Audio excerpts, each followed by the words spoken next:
Wired Axcess. We'll do it live.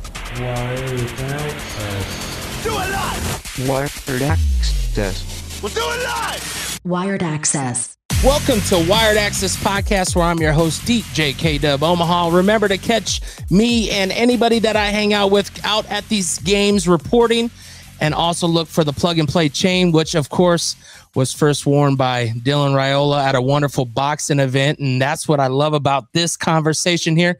Here to my left, I have the boxer Ali Taha out of B&B Academy here in Omaha, Nebraska. Everybody knows B&B, but you don't know the behind B&B. And what I mean by that is the dedication, the team, the family, the house. Like, and when I mean the house is Crawford, Nelson, like the house is just being built brick by brick, boxer by boxer. And I've obviously grown a lot in this last year of going to these events live. I've seen Crawford's fights for a while. I've probably watched about 18 of them. I didn't watch when he was young. You know, I wasn't into it, and it wasn't mainstream. But the past 18, I probably pretty watched a lot. I've went to a couple. And then, of course, the city put it on for him finally. I mean, what else does it take for a city to recognize people? But we're going to get to your story, man. And what I loved is I got to do the pre-fight conversations with you guys at the last one. I didn't get to do it this time just because of timing. But when I did it, what I really liked is I went to you guys with different questions about yourself and about boxing. It wasn't about, oh my gosh, you're such this great person. Like, it was like getting to the meat and potatoes of boxing. And I think for me and for you to kind of share your story is like growing up, because obviously it started with growing up, right? It started with whatever you went through, whether it's sports, what all do you remember as a young kid in school, sports, what's all your history before your boxing career? The first thing I remember about school and sports was like feeling like, man, there's not really a sport for me that is set out for me to excel at because of my size. I was always little. So like I played and competed, but to get to the top level, like, you know, when NFL, NBA, things like that, like every kid wants to do if they're playing in those sports, is I was always told, like, you know, it's you kind of have to be a size. Size does matter within those two sports. And yeah, and especially now, I mean, the technology. Yeah. I mean, of course, thanks to Wired Training Center, who does baseball training, they can make one change by putting these things on your body, one change to one part of your body, and gain like a mile per hour or something just by one change. Yeah. But it goes back to what you said, the size. Yeah. They can look at a kid and go, this kid is classified here. Mm-hmm. So, of course, you had that against you. Yep. You know, small guy, have a bigger reputation. Yeah, got to try to be bigger than who he is. So you play sports. What sports did you play growing up? I played for Sharks midget football. I was a starting DB. I was always starting DB for my little level I played at. And then from there we went to high school. And I remember my freshman year I went to Southwest High School, and Coach King, man, I still think of that guy a lot.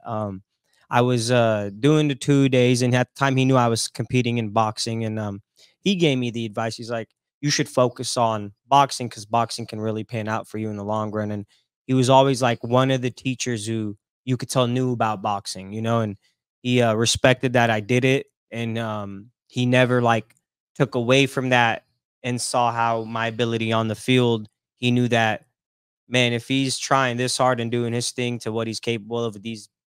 If you knew Southwest High School, man, at the time, there's nothing but big guys there. So he was a big factor. I just remember that right now on the spot growing up in high school. Like, stick to your boxing, man. There's weight classes and there's a sport for you too. And once I kind of grew up a little to let my parents know, hey, I'm boxing and you guys can't. How did you even get into boxing to begin with? What was your first time Ali remembers getting in there? Being a kid and just putting on some gloves that are laying around and like your cousins or homies, and I had made a YouTube video. It's still up actually, and I dropped my cousin like 2-3 times, and I mean it was nothing like legitimate boxing, you know, we're just swinging.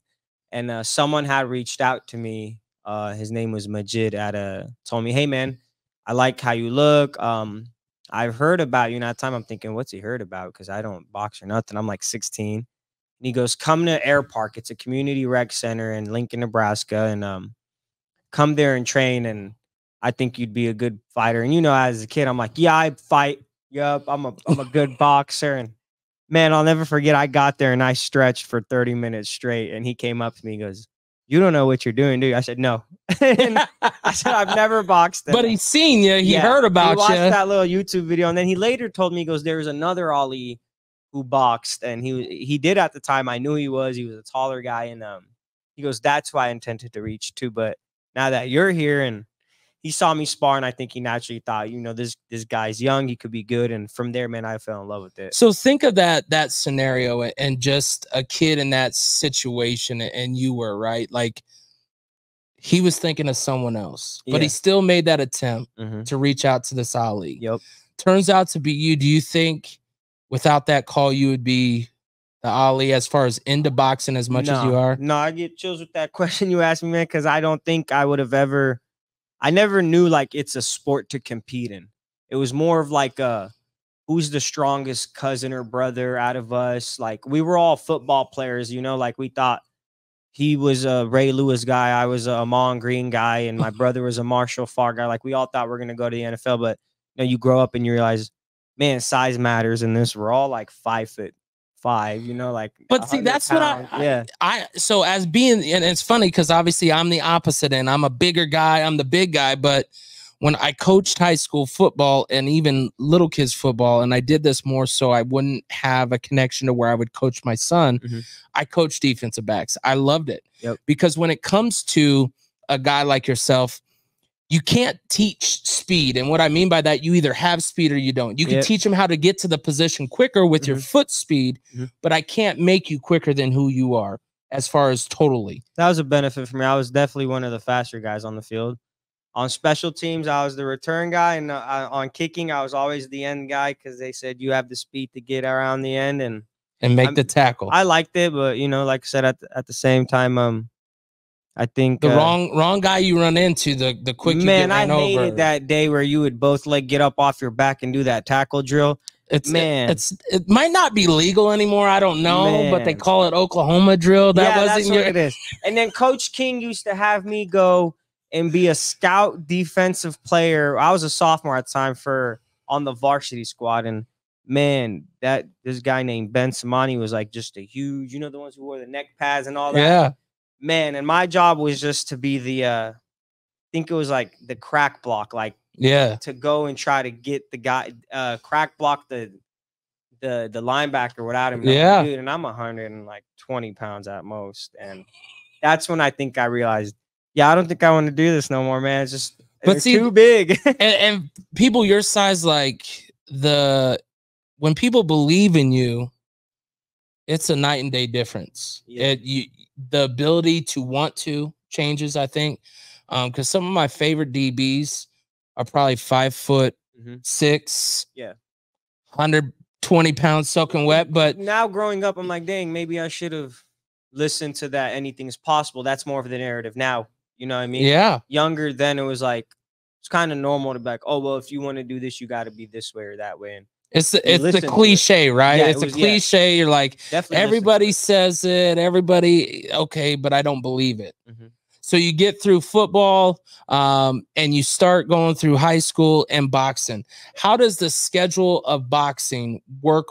Is it similar to other sports when it comes to coming school? To Omaha showed me what boxing really was. Yeah. Because I thought we were boxers. I thought we were fighters. And I mean, we're going to a community center that's open 2 days out of the week, Tuesday and Thursday on sparring days. And if not, you know, we might go to South Side sometimes and transition there. They're open every day. But from the workouts, how long they were, from the structure of what you're doing in there. And like I said, I can't say at that time I would consider myself I mean, I had fights, I was winning, I was competing and all that, but I think what really determines like, okay, yeah, you're a fighter, is that grind you're putting in. And that is what I got introduced to over at B&B when I moved to Omaha.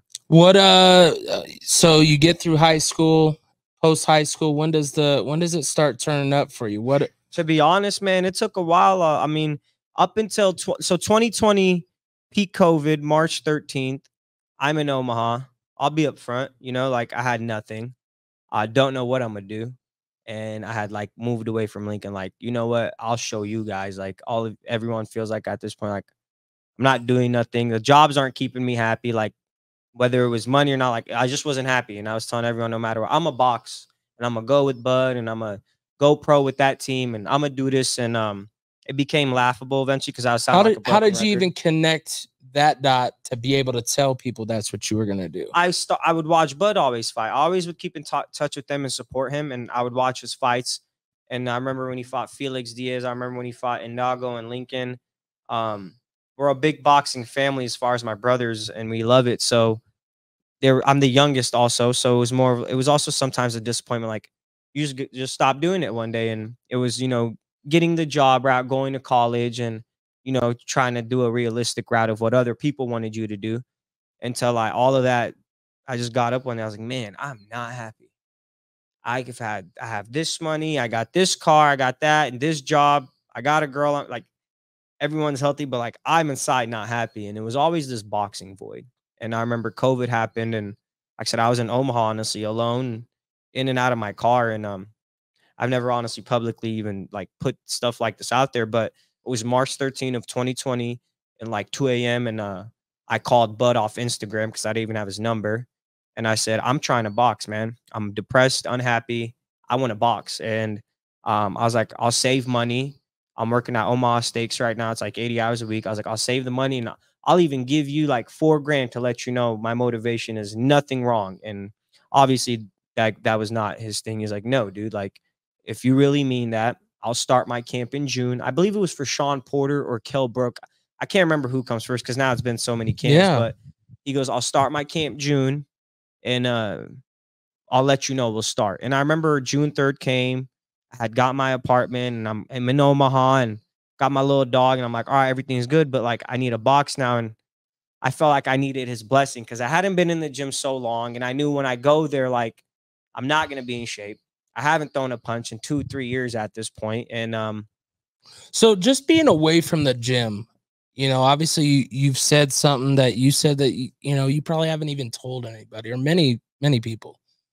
What's the people behind you saying and how are those feelings? Because you've already talked about the deep depression. You've talked about people not believing, and I say this because once you're able to really express how that is more fire to the fuel of who you are, it's easier to realize that some people look at it as, oh, it's just this dark side of your life. And you're like, no, that was the thing that really got me fired instead of, oh, I can sit here and be by myself, but I'm going to show them. Yeah, no, that was a huge part wasn't like a evil wave. Like I'm going to show them was like damn, I really left Lincoln. Like not one person helped me move. I got a little $20 U-Haul and I got the one air mattress type that I move with and a little TV. And like, I don't even have like nobody helping me. And we're foreign and Middle Eastern. So like, you don't even move out unless you're married. So like at this point, my family's like, yep, don't ever come back here. And, and they were already not seeing eye to eye with me with, you're not going to school. You just stopped and you just going to go to Omaha and box. And everyone knew I had my girlfriend here and fiance now at the time. So they're thinking, no, you're chasing tail, so it was more of a, you know what, I'm going to show everybody that I'm actually literally moving here because I want to box and I moved into the hood for it. The expression is you want to get out of the hood. I moved a block away from the gym, 30 minutes away, even from my fiance who lives in Elkhorn.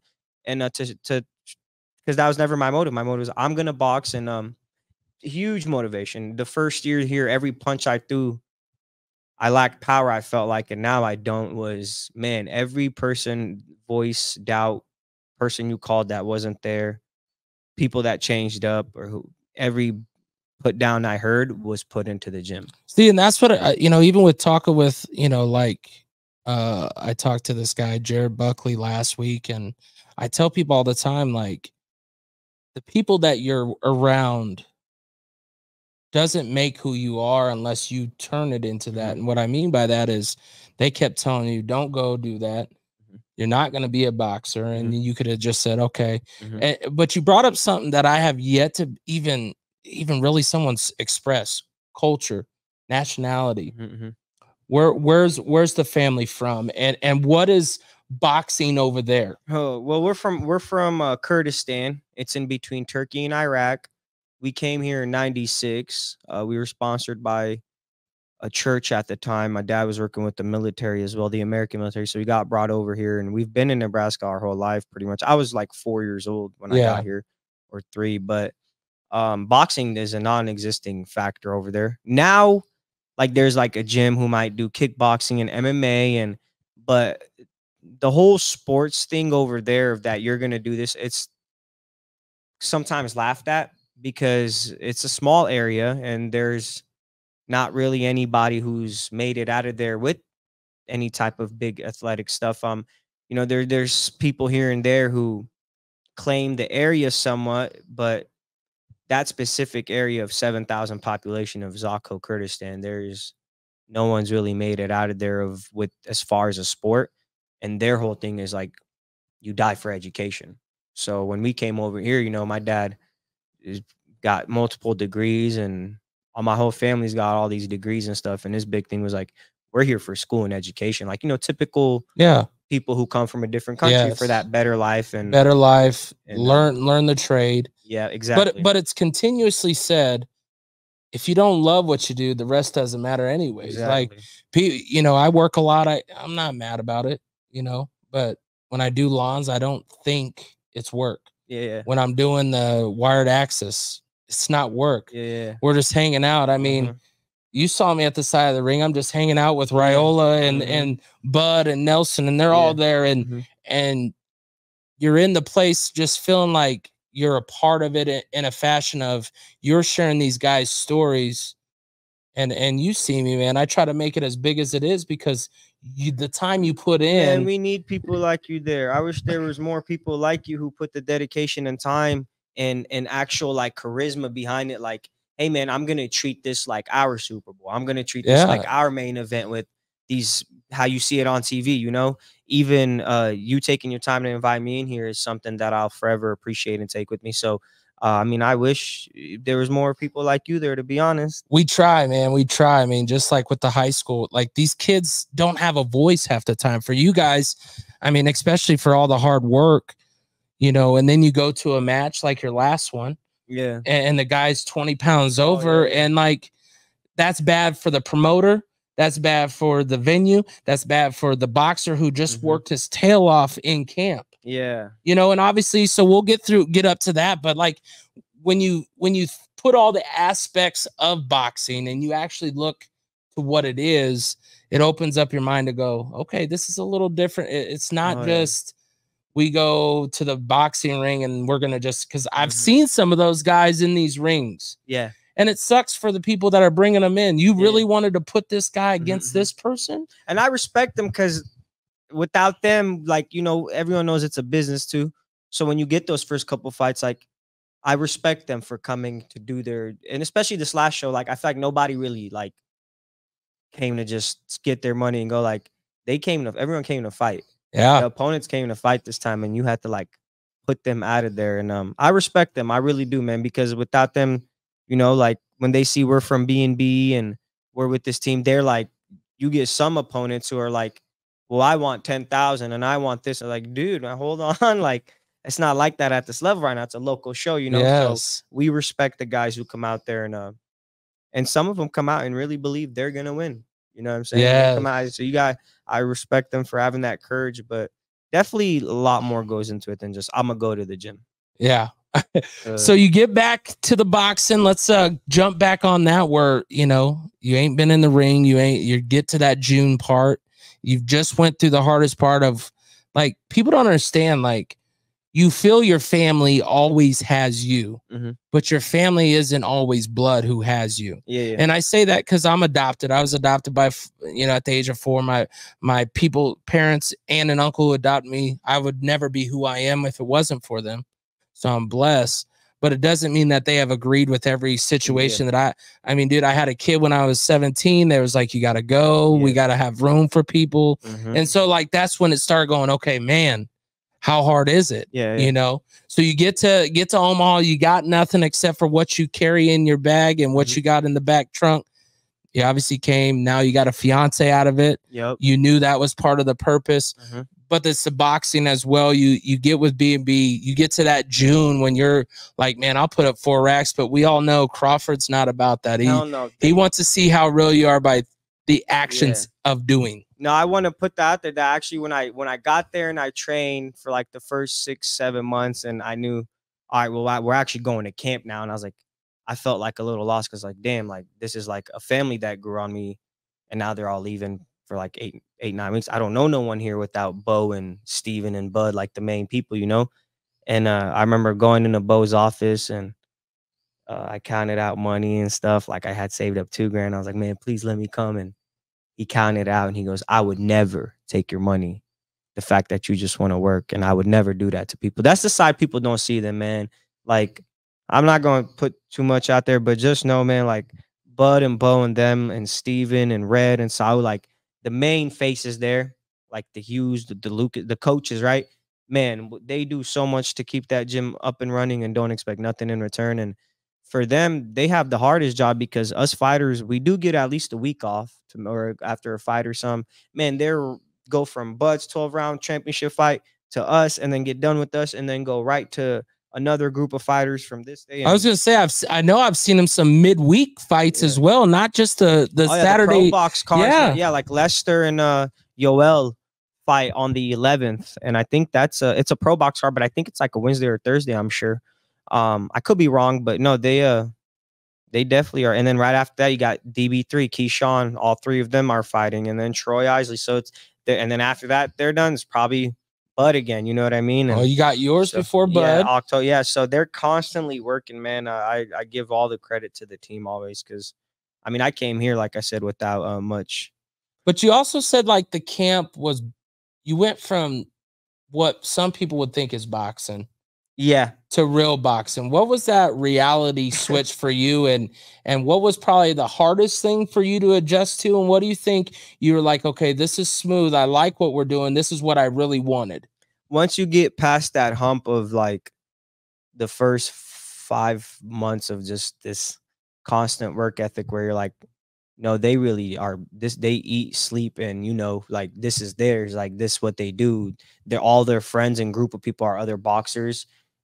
When they're done training, some of them hang out till 8 or 9, you know, like this is their life. And you can't just like what we do. You go to the gym and then you go home and there's football or homies or whatever you're doing. Like, no, they go home and like they rest, recover, watch boxing, and then, hey, meet up in the morning for the workout again. So I got to the point where I was so strong. I was like, you ask yourself like, damn, is this really like for me? Maybe this is why I never took it to this pro level, because this is tough because you're constantly sore. You're constantly going. Steven always tells me, you'll never be 100% for any fight. You always have some little injury, some lingering pain, some strain. And I think that's when I asked myself, damn, and then the sparring, obviously, you know, you spar all groups and sizes of people. And sometimes you'll get your butt kicked by a 17-year-old who's been with them since a kid. And you're like, dang, should I really be doing this sport? You know, Carlitos and Allens and Jair's, all these really good younger guys in there.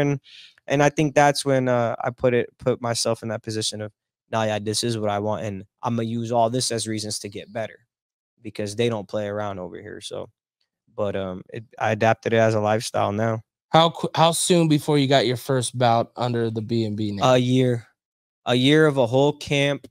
I remember going to Bo's room at camp with Bud for one of the fights. And I said, Bo, I'm ready to go pro, man. I'm not just trying to work out with you guys anymore. Cause it got to the point where I'm taking pride that no one is keeping up with me on these runs and mountain runs. And I'm elbow to elbow with Bud. Like, you know what I'm saying? So, but I didn't just want the praise of he's a hard worker. I was like, I'm trying to fight too. You know what I mean? Like, this is why I came here. And Bo goes, all right, there's a September Fest show coming up. Let this fight get done and you'll go pro on that card. And he goes, I'm gonna make sure I watch a lot of your sparring and stuff, and we'll see if you're ready. And I did really great with sparring partners who were already established pros with them. And he realized, all right, well, and then that first tent show, God bless my fans, man. They showed up so much. Bo and them at that point were like, man, you can fight. You got a good fan base, man. Like, And when you work say hard. fans, how did that come to? Because obviously a They're all family people I've known. and friends have left, and now you're going pro. Now Yeah. all of a sudden people want to back it up. It's Yeah. nothing bad. It's just yeah. when it's not happening, it's not happening. Yeah. No, a lot of these people I feel like also like they're still in my life and I've made right with whoever and my reasons I feel like wasn't there for me, whatever. I took it as they were all disappointed in me that I wasn't living my life to its potential. And because that's always sometimes what it was too. My brothers got sick of hearing that. I'm gonna go box one day. It was like, dude, let's watch a bud fight without you talking about how you're gonna fight one day. And but as a person who loves something so much, especially boxing, man, it's like you never really forget. Like it's always there. You can't be successful if you don't eat, sleep, and I mean, seriously, like if I want to lose weight, I have to talk about the gym every day. Yeah. What'd you do today? Oh, I went to the gym this morning. I got this. What are you eating today? This is what I'm eating. I got this fruit, vegetable. Even when you're not in the but gym. as soon as you stop talking and you're not and you're afraid to have those conversations with others, whether they want to hear it or not, I can't say that. Like, but then you also don't know how it turns people to go, I want to do that. I want to work out. That's a good point, because if I never did bring it up to my own self as much, maybe I would have just fully let it go. Yeah. And forgot about it. And especially if people aren't pushed, no one's praising you. No one's saying, come on, Ali, go for it. Yeah. Everybody's like, nah. But if you didn't continuously tell yourself, this is it, first fight, what was it, before you even step in the ring? Oh, man, I was so nervous. What's going through the mind, and how have you found to ease that transition nowadays? I kept looking at the tent and just seeing all my people from Lincoln show up. And I had a big turnout. And then I see my mom and dad. And like my mom didn't come to the first one, but my dad was there. And I respect him a lot, And I said, if he takes his time to come out here, it means he's supporting what I'm doing. And he's like a big, strict school, retired doctor. So it's like school is all he cares about. But when I saw that, I was like, I got to show everyone, like, I took this seriously and like, this is real for me. But man, the nerves are crazy because, you wouldn't need to perform good in front of all these people. What was the first weight that you weighed in at? I was 117.8. It was 118 was the fight. Man, the day of the fight, I was 116. You could ask it. Had runny stomach, couldn't keep nothing in. I'm telling Bomac at 10 p.m. the night of after the weigh-ins, like, well, I think I'm sick. Maybe I shouldn't fight because this is a pro debut. And he goes, just stop. He goes, you're nervous. You've sold all these tickets. You have to fight. And I remember I was watching, I think, not Mortal Kombat, but it was this weird, nice movie. Trying to keep my mind off of that tomorrow I'm fighting, and luckily everything went good, man. Because I mean, you get all those nerves, but 2-3 minutes before you're actually gonna go walk out, man. When you see Bud, Steven, Bo, like you have superior confidence. Because you're like, they're the best in the world and they have my back right now and they believe in me. So for what reason am I not going to go in here and believe in all the hard work and things that I put into? So the nerves now they get better and better every fight. You get like this last fight, I had to ask myself, why am I not nervous? And then when the fight almost didn't happen, I was like, oh, that's probably why, because something new in your gut, it wasn't going to happen. And then at 2 p.m. when Bud called me, he's like, no, you're going to fight, man. Just put your hands up and go to his body. Like the day of the fight, I was like, it took me like 30 minutes to settle. Then I got nervous and I was like, all right, bet, let's go. Let's get it. And so without them, like that a lot of my confidence comes from them having my back. See, and I tell people all the time, like, if you're not nervous about what you do, maybe it's not for you. Yeah. Because those are the jitters you want. I'm not saying like a terrible nervous, but like, when I go to, especially like if I go to DJ a school event or a game, like, dude, I'm full bore, like, and people don't understand unless you do those things. Yeah. Like, unless you put yourself out there, solo dolo. Yep. And that's most of the things I do on that side, whether it's DJing or whether it's this, like it's just me. Yeah. And every time I have to be the shine, the side. You go from a team sport to a single sport. What do you think the team sport taught you that has obviously grown into the family that you're a part of now? And what do you think is one thing that you cherish, the fact that it's all on Ali and not on? The team thing was like, there'd be some times where, man, I kid you not, like the coach would put in like a really tall athletic receiver in a position of our corners or safeties, and like they were the star player on offense or something, right? And he put them on our positions that they never trained on or did our whatever football camps are on. And to me, be like, well, dang, that's like kind of giving up on us as individuals when we're not even like, it's a team thing and you're just putting all your faith in him. And I remember I'd get pissed off. I'd be like, man, I deserve more reps, or man, I feel like I'm more of an asset to this team than just the time I'm getting. And it's because of my size. But when I'm out there, I'm doing real good. So I didn't like that, but it taught me that, well, if I do boxing, it's only your fault in there. But then as you get into an actual team, you realize, no, everything takes a team. You know what I'm saying? Like I need the cornerman. If I get knocked down 2-3 times in the first round, I believe Bud or Bo or whoever is in my corner can guide me to win the fight now, because they're going to tell me what to do. I'll just apply it and I'll be good. You know, that's how much I believe in them. So it taught me that you need a team. And at the same time, though, like there's times where you don't have a team, and it's when you're actually in there and it's you and him, and you have to do like what Bo said. I'm teach you everything you can do and how to do everything. But when you're in there, sometimes you got to, if nothing's working that we worked on, you got to bite your mouthpiece down and fight. You can't stay, you know what I mean? Because nothing might work. Good. Yeah. Yeah. So, and that's what I think I took best out of the past two, of just like the post game, just asking, you know, like, what did you think? And I've had a couple of boxers like, man, I didn't think he'd come out swinging. Yeah. You know, you're like, that was not the game plan we saw. And because it's just like any other sport, it's competition. There's a game plan, but you have to have an alternate route off of that game plan. When you look at all the stuff that you do to prepare, what do you think is the one thing that maybe makes it hard to prepare for each boxer? And what do you think makes it easier to adjust to the boxers? Sometimes at this level it's tough just because you don't know much about the guy. They just get you some guy. And to me, I treat everything like boxing's an unforgiving sport. It's like, you know, it's not like you get a new season in your record restarts. It's for life. And in today's day and era, that one loss puts you like goodbye. So at this level, sometimes when I know it's like, you know, you're supposed to win these fights, it is that sometimes it's not the best to not know much about them, because you're like, man, I take this very seriously. It's nice to be able to scout someone.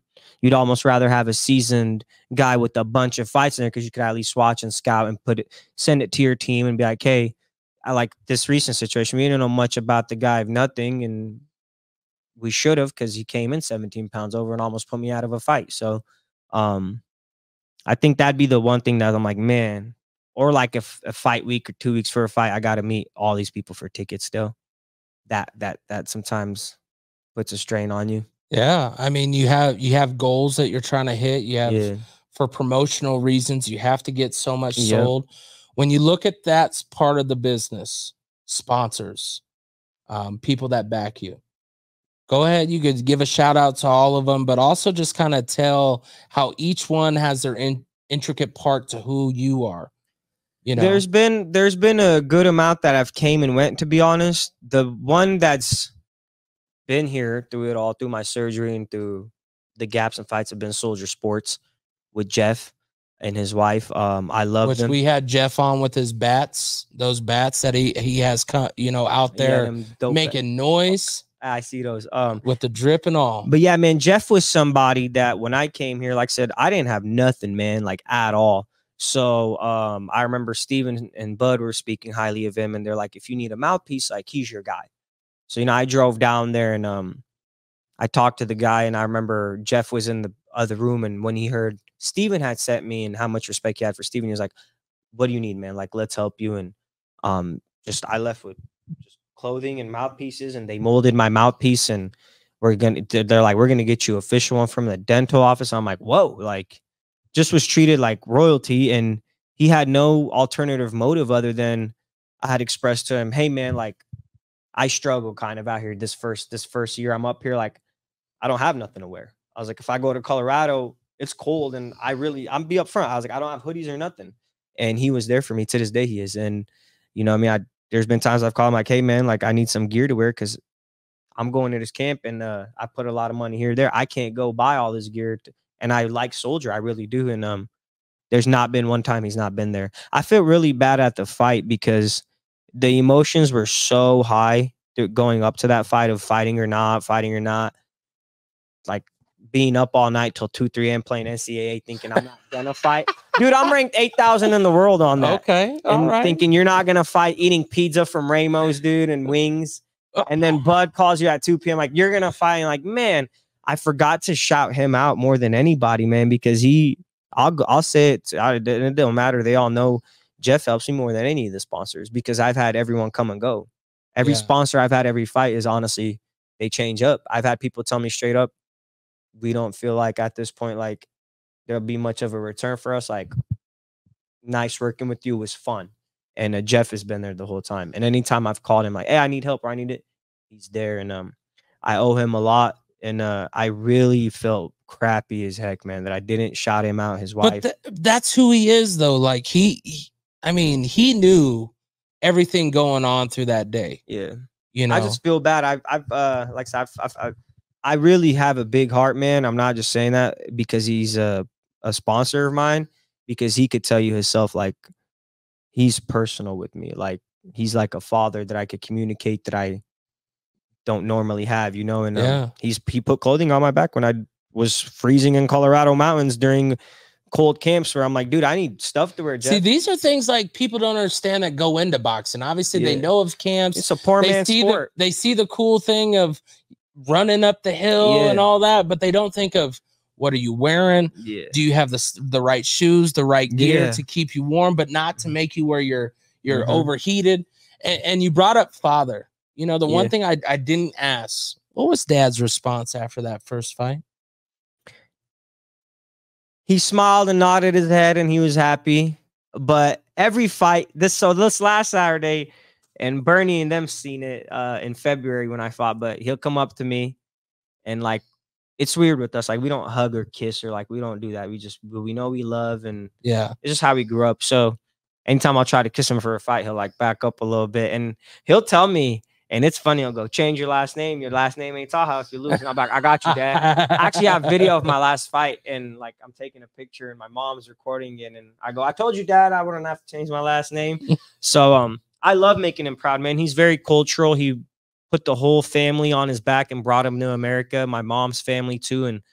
And he's big on honor, and him having like how he was remembered, and as an honorable person who was honest and never asked no one for nothing, got it on his own, and hard work. And but that, see, and no matter how much you didn't want to go down the same trajectory as far as school, you do it in different ways. You take what they give you and you apply it to your situations. You apply it in the pride of thank you to who has helped me, I'm thankful, because this last fight, my mom and him told me that I can proudly say you're my only son, like, out there making noise and putting our last name. He's very, like I said, very honorable person, like very cultural, man. He's 70 something years old, like 77, I think. And he's like, to him, that's big. Like, Taha, you have our name. Like, he's got 7 brothers, you know. So to him, it's like, you're putting our name out there, a lasting legacy. And like, people from over there, like on social media, and like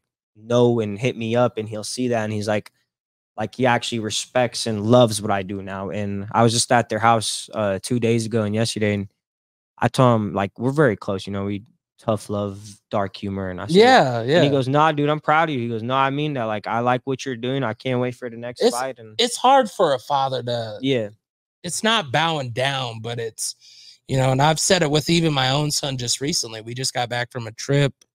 He held down the lawn company, making sure the blades were sharp and gas, worked every day.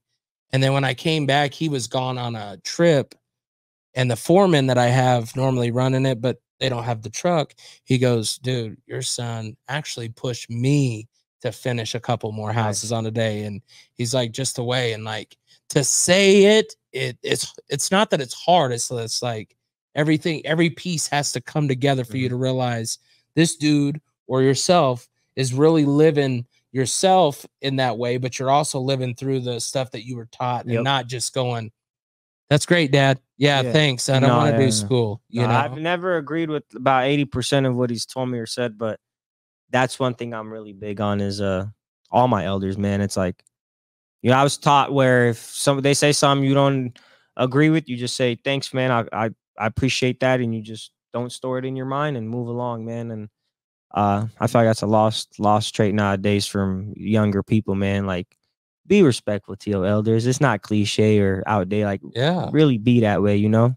What is this last 3 years giving you? What Man, you know, since being in Omaha, life started with the trailer and now you're here. Literally life.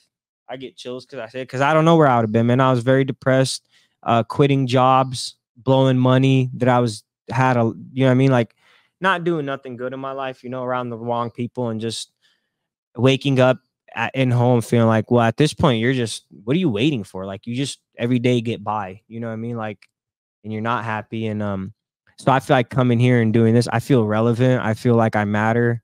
I feel like I'm actually doing what I was set to do in my dream, and my family's proud of me and everyone's happy around me. And when it pays off, because I will be successful doing it, I believe in myself, even if no one does, that everything else will be there.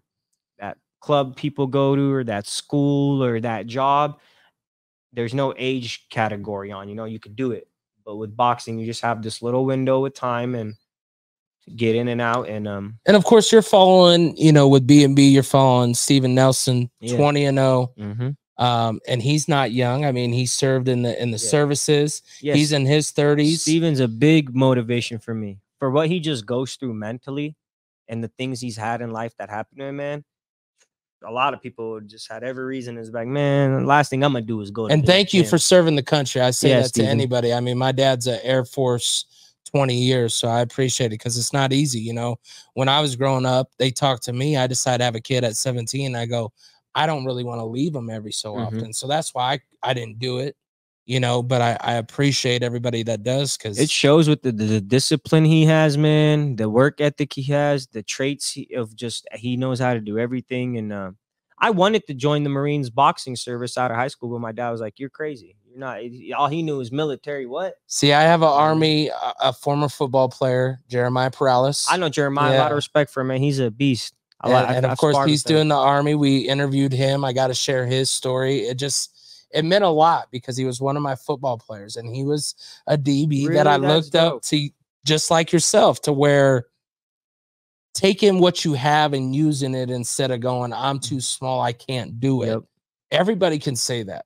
But when you have a heart as big as you guys have and a drive that you have, you can't explain. And Jeremiah makes a lot of noise in the national tournaments and ranked up there. And I feel like people a couple years ago would think like, it's just another fighter from Omaha. But no, he's different, where he actually, and he's getting those opportunities for the Olympics and stuff like that, and serving the country. And like, to me, that's those, but they don't get shared. No one really talks about it unless we do, right? You know, and that's why I continue to try to press those situations, because I mean, even like with Bud, having a family as big as he has and being a family to both his family and to you guys, like, people don't understand how big that, you know, sometimes call him Big Papa if you want. You know what I'm saying? I call him about stuff and I'm like, hold on, man. You know how much stuff he has going on right now? Like, and he picks up, or like he'll handle your little petty issue, or like, all right. And sometimes it's like, Bud, man, I'm just complaining about something, and I'll hang up like, dude, did he really need to hear that? Dude, yeah, like, you know how much things he probably got going on? Like, all right, dude, like, you're not the only one who probably calls him about stuff, and there's probably people calling him about real serious stuff, you know, immediate family and stuff. So, but it just goes to show again how I always call him people's champ, because he is the people's champ, man. What he does for the community, don't charge no one to walk through that gym. He'll help out anybody. Sometimes I tell him, like, even last camp, I said, man, I always look up to how you don't care what no one thinks, because you got some fighters around that don't even know how to throw a punch, or like me, I'm not the most talented. When you get around these next level Shakurs and Olympic medalists and stuff at camp, you take pride that he has you around, because you're like, damn, like, You must really, you know what I mean? And that's have faith in you to be a part of it. Even if not, he don't care. Like if he has his belief in why this person should be around, right? He's the last person to care about a publicist or PR person telling him who should and shouldn't be around. He'll take the whole hood with them to wherever he got to go if you need. And that I love him for that, man. So, well, we got a fight coming up. We'll get you out on that one. Also to give out all the contact info. That way, if any sponsor wants to sponsor or just even reach out and understand the boxing a little bit more, go and give your socials and then go ahead and just talk about your upcoming fight. I fight again October 5th in Lincoln, Nebraska. It's at the complex with Tommy. A great promoter, been around for a long time, and I'm blessed to be on that card. He's going to put me on there. Pretty sure I signed my contract today on that, just waiting on it to get emailed over. So that's locked in. And social media, hit me up on Instagram, any sponsors or anybody who wants to help out, or I have a pretty decent following in my opinion. So it's a good mutual exchange. Ali Taha _402. Very simple, you know what I mean? And same on Facebook and stuff. So, and if anything, man, just come follow the journey and support the kid, man. I post great content and show you what we guys do at camp, and some boxers if you want to figure out what we're doing or how the champ trains. I'm an open book, man. I always like helping anybody out. You could ask me whatever you got to do. What's your biggest thing? Because this is a different boxing fight for you coming up. What's the thing that you're kind of thinking through? I want to be prepared for it, and what's one that you already? I want to take always my ready. Time. You've been to some. I want to take my time. I want to go some rounds. I want to have obviously a better fighter as well. I get it's a business side, man, and they build you up, but sometimes I feel like certain fighters you might need to step them up. You know what I mean? And so yeah, I want to test myself, man. I don't want to just be like, hey, you fought such and such, and this is your record. But really, who did you fight, you know? I tried calling out Blake at the weigh-ins and at the fight, after the fight at Longwell's. And I think his uncle even told him fight him, man, and he don't look like I don't think he wants to fight me. So I do what I can. But right now, man, I would just say I want to take my time this fight and use my jab and box, instead of just trying to get the guy out of there right away, you know? And that's my focus this fight. I hope. I haven't looked at that date yet, but if not, we'll be putting October 5th. Get into Lincoln. They have a lot of good fights, a lot of fighters that I've seen that didn't even fight on this last card. Go check them out, the complex in Lincoln. But once again, I just appreciate you sharing stories of why your route to where you are today is so important. And hopefully one person, because he wasn't the first person I interviewed, you know, when I did those pre-ones, that's what they talked about. It got him out of depression. It got him to know that they can do and want to be someone. Don't look at boxing and think it's just this big barbaric thing or they're just beating each other up. There's more pride. There's more heart. There's more soul that goes into that I personally couldn't put into it because I don't have that. You're everyone for saying that. That's true, man. A lot goes into that. A lot. And it could take you out of some dark places. Even if you don't fight or compete, man, there's a unity there. And you get all that, exert all that out, man. You go home like, oh, man, I'm in good health. I'm happy. You're too tired to be pissed off at the end of the day. Or you think about what's making you sad. You know what I mean? So, definitely, man. If you feel sad or feel like you don't know what you want to do, maybe coming to the gym. Maybe that's what your calling is, man. Never know. Once again, Wired Axcess Podcast, a part of the Hurrdat Sports Production. We appreciate you tuning in. Like, share, follow. We'll see you next time.